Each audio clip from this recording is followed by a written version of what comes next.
เอาสบายดีพี่น้องปองปายมื้อนี้สายแดกมาพาแดกกันปลานิ่นมื้อนี้สายแดกอย่างเดียวมื้อนี้นะกำลังสิเฮ็ดซอยจุปลานิ่นจุขี้เพี้ยปลานิ่นเนาะกันชมมดแดงกันชมมะนาวกันชมมะนาวจุขี้เพี้ยคนกินเอิ้นเพี้ยคนกินแล้วเอิ้นเพี้ยลูกขี่ป้าเสียไปแล้วเอิ้นขี้กันนะเพิ่นเฮ็ดโอ้ยอันนี้ก็คือเซฟนี่หน้าตา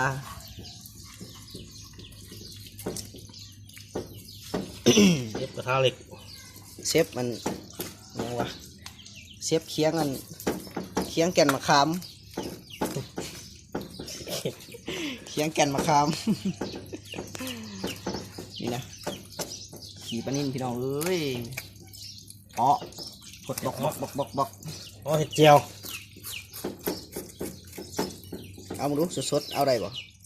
เอาแบบซอยจ้ำหรอวะซอยกินหรอวะซอยจำโอ้ไม่ได้มีเจียวมาขักแล้วยังน้องเก่งกันในขั้นชมน้อยหนึ่งเนาะวันนี้บ่มีเวียกพากันไปซื้อปลานิ่นมาแดกอย่างเดียวมันยุบ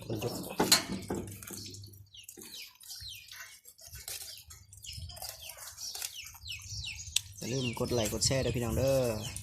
ว่าจบเลยยังไม่จบนี่พี่น้องอันนี้ก็คือ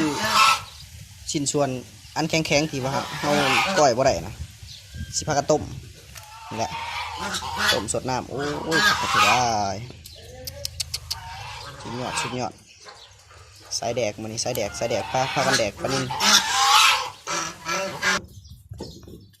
ตอนนี้ทั้งคันกำลังซอยปะเอาตอนนี้กำลังทำการซอยเนาะเซฟเฮา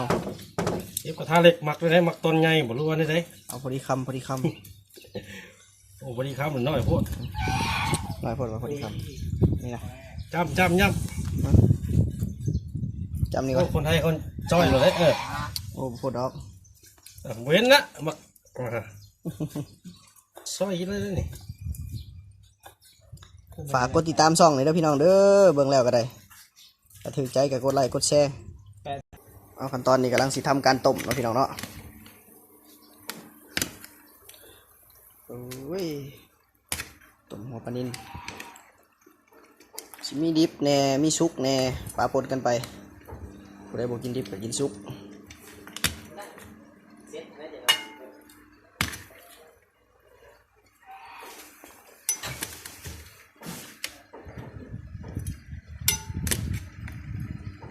ละ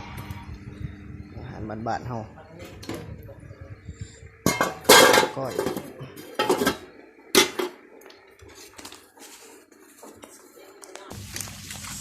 โอ้ยขี่มือล้วนๆพี่น้องเลย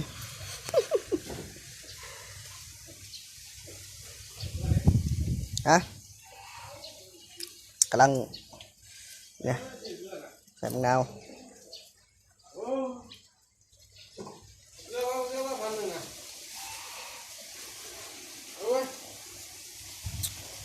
ไปชมมะนาวพี่น้องเอ้ยนี่นะ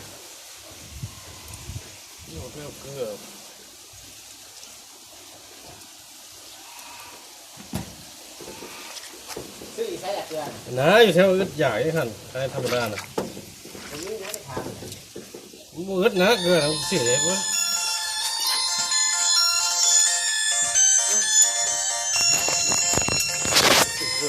นี่นะขี่มือล้วนๆมันไม่ขี่มือได้กำลังทำการคั่นเอาน้ำนัวมันน้ำนัวป่ะดูนะแขนอัดตับพี่น้องเอ้ยนี่เขาเอิ้นจำปลาหน่อยก่อนว้ายไม่ใช่ปะเห็นนะไอ้เจ้าไม่ค่อยบ่เอาขั้นอีกอันนี้เขาเอิ้นขั้นเบิดเลยปะขั้นขี้มือออกอันนี้เนาะเขาเอิ้นนะ มือขาวเป็นขาว แซ่บแซ่บ ขันมันในขันมันใน กันมาไหนเนาะ บ่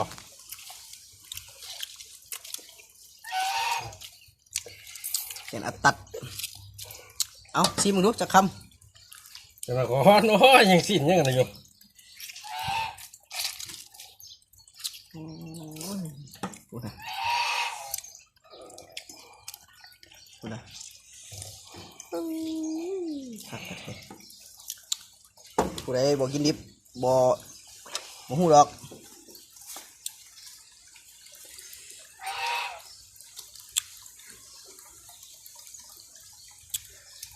สมบ่ผสม ตัดพี่น้องเอ้ยโอ้โห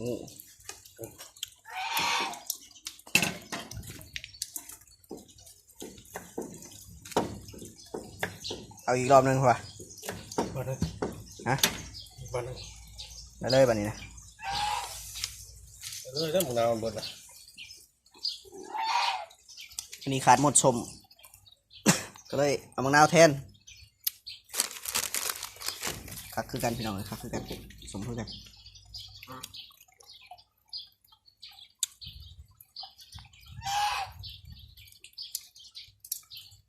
มันวุ้ยวันนี้สุด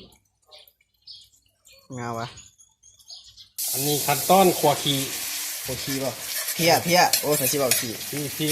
คนเที่ย คนกินแล้วเอิญเพี้ยโอ้ย มันก็ได้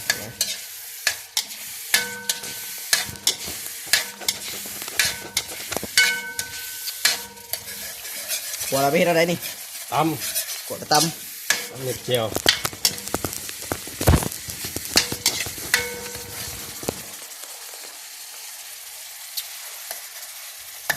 เริ่มเดือดเดี๋ยวสิให้เบิ่งกันโตขันสมแล้วพี่น้องนี่นะ ที่นวดเรื่อง อุ้ยขาวสวยเบิ่งก็น่าจะคำ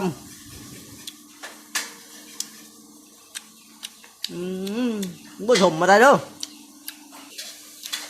มึงไงเอาอีกก่อนมึงไง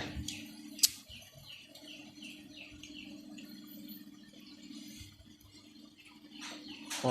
แล้ว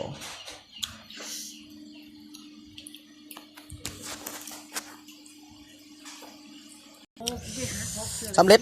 พี่น้องเพชรคุยกับปินี่นะเซฟเฮาสิจัดการให้เบิ่ง ไม่เจอลงเลย คำโตอื้อหือเป็นอะไร ชุดยอด ผ่ากันไงที่แหละ สุดยอดเอาเอานี่เอาคักเอาอีกมึงดู ถ่ายทีมงานใจนะคอยเขามา เอาอีกมึงดู เสียงเขามาทีมงานคอย มาไว้เลยงานไป ไปซื้อไก่ชื่อรถนี่ เป็นอะไรโอ้ยจบไปสำนีก่อนนะพี่น้องเนาะเจ้านายผู้ถ่ายสิบ่ได้แดกเอา เจียวไม่หุ่น คันว่าถึงใจกันกดไลค์กดแชร์เด้อเพื่อบ่เป็นการพลาดอันคลิปใหม่ของพวกเฮาเนาะ